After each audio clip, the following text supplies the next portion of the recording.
સુરેન્દ્રનગરના સાયલામાં વેલનાથ આશ્રમના મહંત પર જીવલેણ હુમલો કરવામાં આવ્યો છે। સામતપર બોર્ડ પાસે આવેલા વેલનાથ આશ્રમમાં ઘટના બની છે। ડોડિયા ગામનો શખ્સ અગમ્ય કારણોસર હુમલો કરી અને ફરાર થયો। મહંત બળદેવગીરી ગોસ્વામીને સારવાર માટે અમદાવાદ લઈ જવાયા। સાયલા પોલીસે ગુનો નોંધી અને આગળ તપાસ પણ વધારી છે। તો સુરેન્દ્રનગરના સાયલામાં વેલનાથ આશ્રમના મહંત પર જીવલેણ હુમલાની આ ઘટના છે।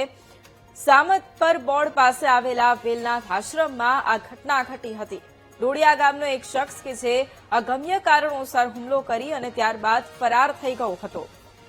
અને આજ મુદ્દે સંવાદદાતા પરેશ ફોન લાઈન પર છે। પરેશ, સાયલામાં વેલનાથ આશ્રમના મહંત પર જીવલેણ હુમલો શું કારણ અને જે વ્યક્તિએ હુમલો કર્યો હતો તેના વિશે કોઈ માહિતી? ચોક્કસ જણાવી દે તો સાયલાના સામતપર ગામ પાસે આવેલો જે વેલનાથ બાપુનો આશ્રમ છે તેના મહંત પર જીવલેણ હુમલો કર્યો હતો।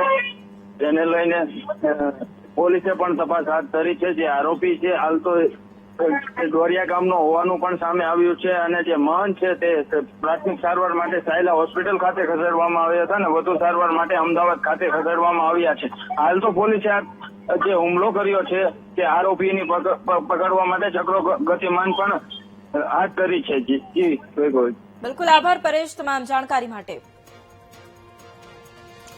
તો સુરેન્દ્રનગરના સાયલામાં મહંત પર હુમલાની આ ઘટના છે। જો કે આ વ્યક્તિ કોણ છે તેના વિશે કોઈ માહિતી નથી, પરંતુ તેને શોધખોળ માટે ચક્રો પણ ગતિમાન કર્યા છે। વેલનાથ આશ્રમના મહંત પર હુમલાની આ ઘટના ઘટી હતી અને આશ્રમમાં જ આ ઘટના ઘટી છે। તાત્કાલિક તેઓને સારવાર માટે પણ ખસેડવામાં આવ્યા હતા। ડોડિયા ગામનો શખ્સ હોવાની માહિતી સામે આવી છે, પરંતુ કયા કારણોસર હુમલો કર્યો તેને લઈને હજુ સુધી કોઈ માહિતી નથી સામે આવી। હાલ પોલીસે આ વ્યક્તિને શોધવા માટે તપાસ પણ શરૂ કરી છે અને હવે જે મહંતના નિવેદનો છે તે પણ નોંધવામાં આવ્યા છે।